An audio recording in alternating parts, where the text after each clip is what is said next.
Hello students, I hope so आप सभी ठीक होंगे। जैसा कि पता है कि हम सब्जेक्ट वर्ब एग्रीमेंट टॉपिक पढ़ रहे हैं और आपकी 2 वीडियो आ चुकी हैं। आज आपकी लास्ट वीडियो है और आपने इन टॉपिक जो ये टॉपिक मैंने आपको कराया है, इस टॉपिक को हल्के में ना लें कि चलो हाँ हमें कोई झूठ नहीं है, मतलब हो जाएगा पेपर, एग्जाम में एक क्वेश्चन तो नहीं आने वाला। एग्जाम में अगर 4 क्वेश्चन आ रहे हैं तो आप चेक कर सकते हो कि एक क्वेश्चन सब्जेक्ट वर्ब एग्रीमेंट से बनता है। मतलब सब्जेक्ट वर्ब एग्रीमेंट आता किसके अंडर है? एरर। अब चेक करिए, हर एक एग्जाम में एरर का क्वेश्चन आता है और जेन्युइन सी बात है, अगर किसी एग्जाम में क्वेश्चन आ रहे हैं तो एरर पक्का आता है। और इस टॉपिक के ऊपर आपके काफ़ी सारे क्वेश्चन बनते हैं, तभी मैंने ना बीच में नाउन के बाद मुझे प्रनाउन कराना था। मैंने ये टॉपिक इसलिए स्टार्ट किया क्योंकि अप्रैल में आपका एग्जाम है। यस या नो? अप्रैल में CHC का आपका एग्जाम है ना, इसलिए मैंने सब्जेक्ट वर्ब एग्रीमेंट टॉपिक को स्टार्ट किया है कि आपको कोई दिक्कत नहीं होनी चाहिए। आप कभी एग्जाम में जाके देखो कि हमने ये टॉपिक किया ही नहीं है, तो इसलिए मैंने टॉपिक स्टार्ट किया था आपका। तो आज मैं वहीं से स्टार्ट करना चाहूँगी। लास्ट मैंने कहाँ ख़त्म किया था आपको याद होना चाहिए, एकदम से याद आना चाहिए। लास्ट आपने क्या पढ़ा था? मैंने आपको पढ़ाया था कि आपके जो प्लूरल नाउन्स है वो प्लूरल वर्ब लेते हैं, है ना। 100 रुपीज़ वाला क्वेश्चन याद होगा, 100 बॉयज़ हैव कम। अगर मैं कहती हूँ, जैसे आपके पास क्या है कि अगर ये ही plural noun as a unit काम करता है, जैसे क्वेश्चन था आपका 5000 is a handsome amount, yes, और नीचे मैंने लिखा था 5000 rupees have been spent on different commodities. तो मैंने क्या किया था, 5000 के साथ एक बार इज लगाया था, एक बार आर लगाया था। तो ऐसा क्यों हुआ कि मैम आप 5000 रुपीज़ के साथ एक बार इज लगा रहे हो, एक बार आप आर लगा रहे हो? उसकी क्या आपकी क्या डिटेल है आपको पता होना चाहिए। जब भी क्या करते हैं हम, जब भी आपका plural noun, very important, plural noun as a unit काम करता है, क्या करता है? एज अ यूनिट काम करता है, तो आप उसके साथ सिंगुलर वर्ब लगाते हो। जैसे आपके सामने एग्जांपल था 5000 rupees is a handsome amount, तो यहाँ पे मैंने 5000 रुपीज़ को एक यूनिट की तरह यूज़ किया है। जब मैं कहती हूँ 5000 rupees have been spent on different commodities, तो यहाँ पे जो 5000 रुपीज़ है एज अ यूनिट काम नहीं कर रहा, तो मैंने प्लूरल वर्ब लगाई थी। लास्ट यही था आपका, ठीक है जी। अब मैं आगे स्टार्ट करती हूँ। मैं आपके सामने ना क्वेश्चंस लिख के स्टार्ट करूँगी, जिससे क्या होगा कि आपको समझ आए कि पढ़ क्या रहे हैं हम। एक बार देखते हैं, क्वेश्चन लिखते हो आपके सामने, बताना इसको। One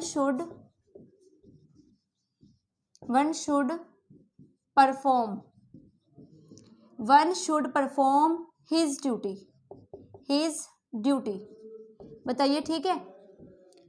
one should perform his duty, क्या मैंने ठीक लिखा है? नहीं जी, ये बिल्कुल मेरा रॉन्ग है। क्यों गलती है इसके अंदर? आपको एकदम से क्लिक होना चाहिए। ऑलवेज रिमेंबर दैट वन अगर एज अ सब्जेक्ट यूज हो, क्या हो? एज अ सब्जेक्ट यूज हो, तो वह अपने साथ क्या लेता है जी? वंस, वो डिपेंड करते हैं कि क्या लिखा हुआ है, ठीक है। One's and a oneself लेता है। क्या कहा मैंने?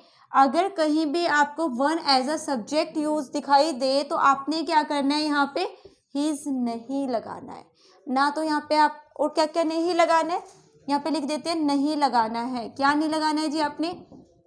हिज, हिम और हिमसेल्फ।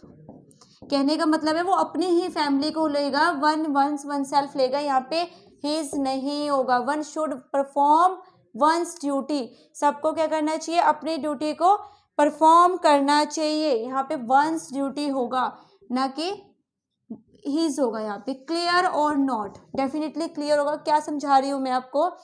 कहीं भी आपको वन दिखाई दे तो अगर यहाँ पे कोई आप प्रनाउन, एडजेक्टिव या कुछ भी लगा रहे तो वो उसका खुद की फैमिली का होगा, आप अलग नहीं लगाओगे। हिज, हिम, हिमसेल्फ आपने नहीं लगाना है, आपने वन सेल्फ, ये जो भी डिमांड है वो लगाना है यहाँ पे, ठीक है। एरर ही बताना होता है एग्जाम में।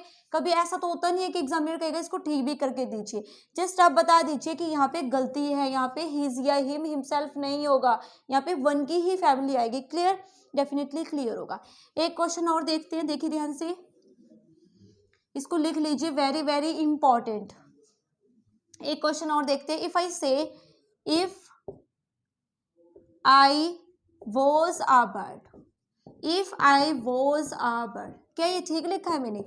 Please tell me if I say if I was a bird, आप कहोगे मैम ठीक तो लिखा है, आई के साथ तो वॉज ही लगता है, यस या नो, यही कहोगे। एक और क्वेश्चन लिखना चाहूंगी, if I say if he was rich he would help others, help others, बताइए ये मैंने ठीक लिखा है?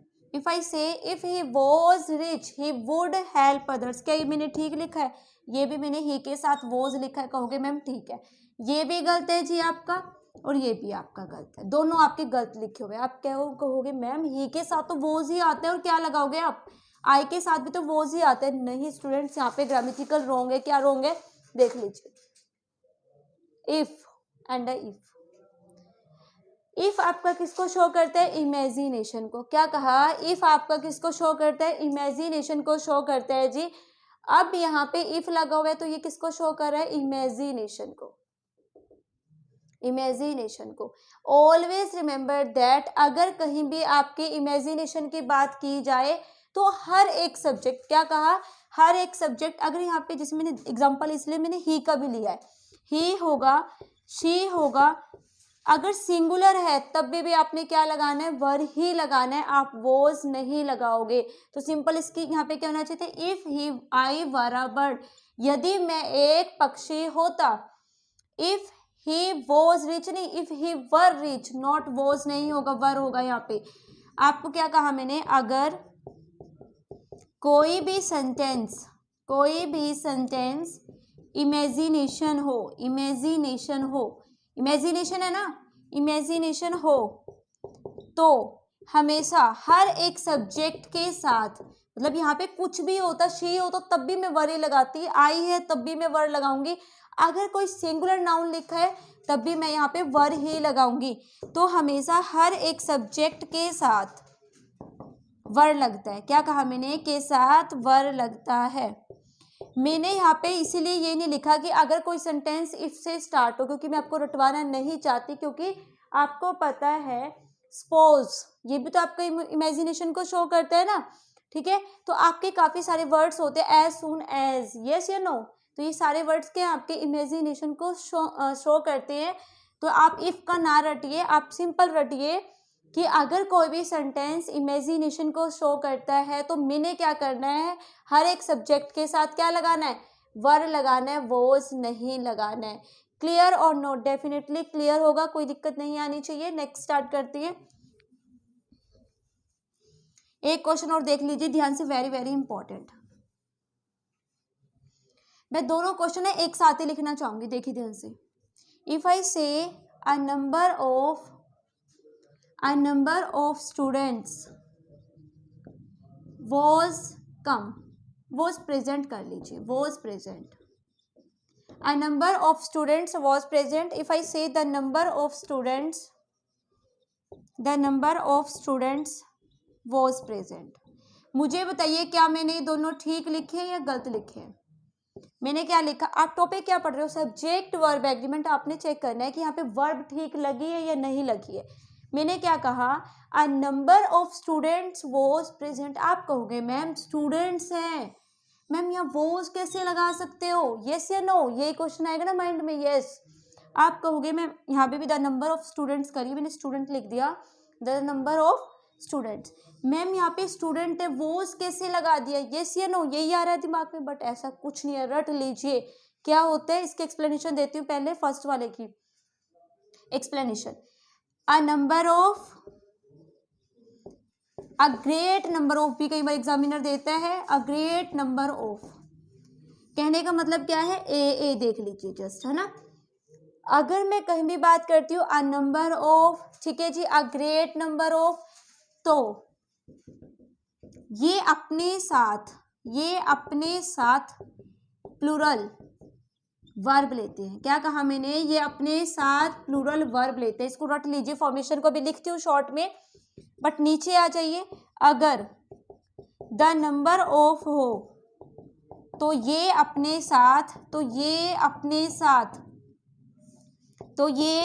साथ क्या लेंगे जी? ये अपने साथ सिंगुलर वर्ब लेंगे। सिंगुलर, ये मतलब ये ठीक लिखा हुआ था नीचे, सिंगुलर वर्ब लेंगे। अब दोबारा से रिपीट करना चाहूंगी, ध्यान से देख लीजिए। A number of, a great number of, कहीं भी दिखाई दे, यहाँ पे था ना अ नंबर ऑफ, कंफर्म है, यहाँ पे प्लूरल वर्ब लगेगी, मतलब यहाँ पे वर लगेगा। एक्सप्लेन करती हूँ, वेट। अगर कहीं भी द नंबर ऑफ दिखाई दे, यहाँ पे तो प्लूरल ही होगा ना डेफिनेटली, यहाँ तो प्लूरल है, इसमें एरर नहीं आता है। यहाँ पे देखिए तो ये अपने साथ सिंगुलर वर्ब ही लेते हैं, बट कंफ्यूजन मैम, यहाँ भी तो स्टूडेंट्स हैं, यहाँ भी स्टूडेंट्स हैं, सिर्फ ए और द का ही तो फर्क है। क्या एक्सप्लेनेशन दूंगी मैं, ध्यान से देख लीजिए। आपको पता होना चाहिए अ नंबर ऑफ। स्टूडेंट्स जब भी मैं अ नंबर ऑफ लगाती हूँ, मुझे नहीं पता कितने स्टूडेंट्स हैं। अ कौन सा आपका आर्टिकल होता है, you know, indefinite article. Yes, the कौन सा आर्टिकल होता है, डेफिनेट आर्टिकल। तो यहाँ पे डेफिनेट अमाउंट है, तो इसीलिए यहाँ पे मैं सिंगुलर वर्ब लगाऊंगी, क्योंकि मुझे पता है हाउ मेनी स्टूडेंट्स। यस, अगर मैं बात करती हूँ ए क्या है आपका, इनडेफिनेट आर्टिकल है, तो इसीलिए यहाँ पे मैं वर्ड लगाऊंगी, क्योंकि मुझे नहीं पता कि कितने स्टूडेंट्स हैं। क्लियर और नोट, इसकी एक्सप्लेनेशन यही है जी। अ नंबर ऑफ के साथ आपने क्या लगाना है, हमेशा अ नंबर ऑफ के साथ प्लूरल लगाना है, प्लूरल। ठीक है, रट लीजिए, एग्जाम का क्वेश्चन है, आप नहीं देख पाते ध्यान से। द नंबर ऑफ के साथ आपने क्या लगाना है, सिंगुलर लगाना है। कोई दिक्कत है किसी को, नहीं होनी चाहिए, रटा होना चाहिए बिल्कुल। ठीक है जी, समझ आया होगा, very very important. Next start करते हैं। स्टूडेंट्स अगर मैं बात करती हूँ, आपके सामने क्वेश्चन लिखूंगी, बताना है इसको।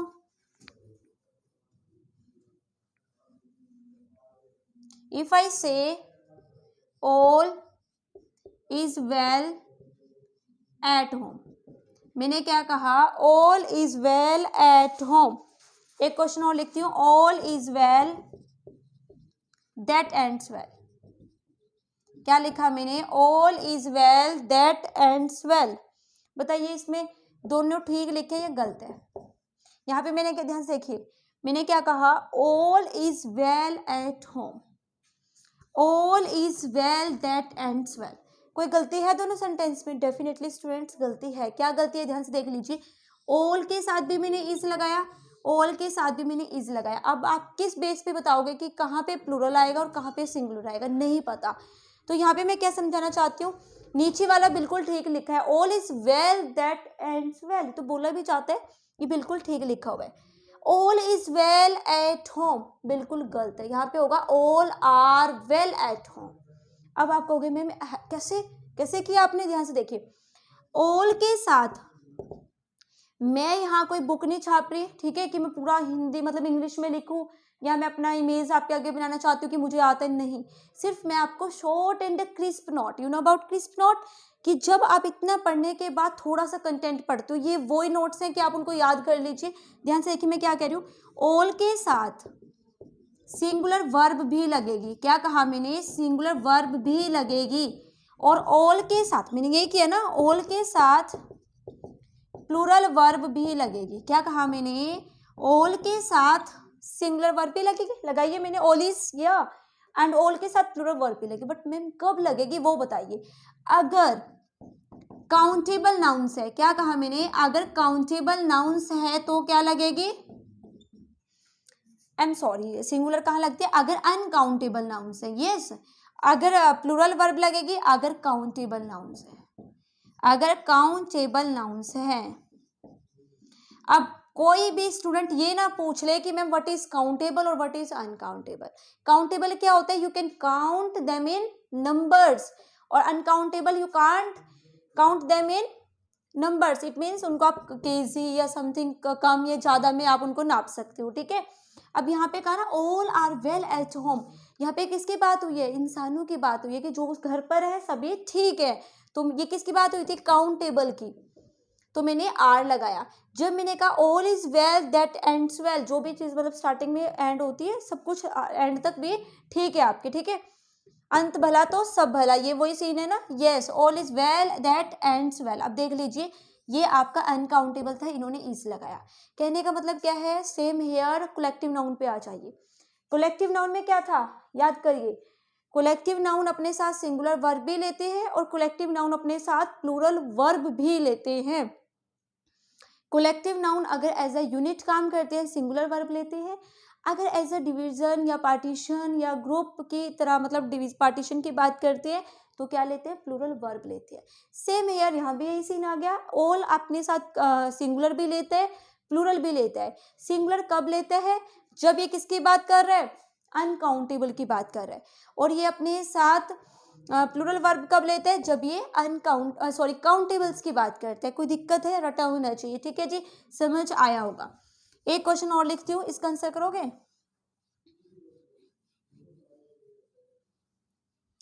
इफ आई से, देखिए ध्यान से, the quality of apples are not good, please tell me, क्या ये मैंने ठीक लिखा है, the quality of apples is not good, बताइए ठीक है या गलत है, प्लीज टेल मी, क्या ये ठीक लिखा है मैंने, यस बोलिए, ठीक है, हाँ जी स्टूडेंट्स बोलिए, the quality of apples are not good, बिल्कुल गलत है। और जो स्टूडेंट्स अपना पढ़ते हैं बचपन से कहेंगे मैम एप्पल्स है, आर ही तो लगेगा, आप कौन सी इंग्लिश पढ़ा रहे हो हमें, यस ये बिल्कुल गलत लिखा हुआ, यहाँ पे इज आएगा, is not good. Always remember that verb हमेशा अकॉर्डिंग टू मेन पॉइंट लगती है, किसके अकॉर्डिंग लगती है, अकॉर्डिंग टू मेन पॉइंट या टॉपिक, है ना, टॉपिक के साथ एग्री करती है, हिंदी में लिख लीजिए, के साथ एग्री करती है। मतलब यहाँ पे मेन टॉपिक क्या है, क्वालिटी, एप्पल्स की क्वालिटी अच्छी नहीं है, एप्पल्स की बात नहीं हो रही है, एप्पल्स की क्वालिटी की बात हो रही है, तो यहाँ पे मेन टॉपिक क्या है, क्वालिटी, तो यहाँ पे क्या होना चाहिए, इज होना चाहिए, क्वालिटी के साथ ये एग्री करेगा, यहाँ पे क्या होना चाहिए था, इज होना चाहिए था।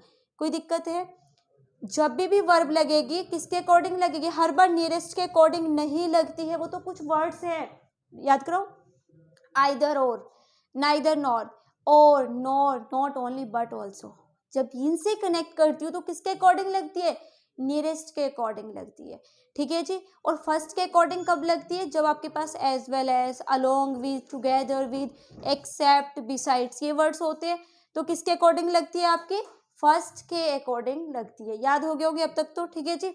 और यहाँ किसके अकॉर्डिंग लगाई, main topic and main idea के अकॉर्डिंग लगाई है, तो क्वालिटी कैसी है, सिंगुलर था तो मैंने यहाँ पे इज लगा दिया, ठीक है जी, कोई दिक्कत होगी नहीं होनी चाहिए, समझ आ रहे होंगे स्टूडेंट्स आपको।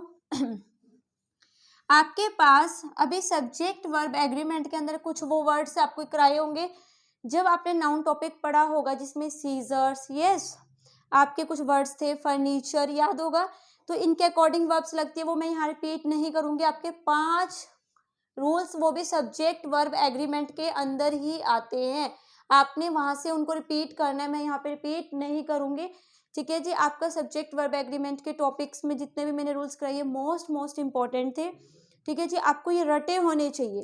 Thank you students, I hope so आपने सेशन को एंजॉय किया होगा, वीडियो को लाइक और चैनल को सब्सक्राइब जरूर करें, आपके स्पॉट की जरूरत है, और आप अच्छे से स्पॉट भी कर रहे हो, ठीक है, और थोड़ा सा और स्पॉट करिए, अपने फ्रेंड्स तक इनको शेयर करिए। Thank you students.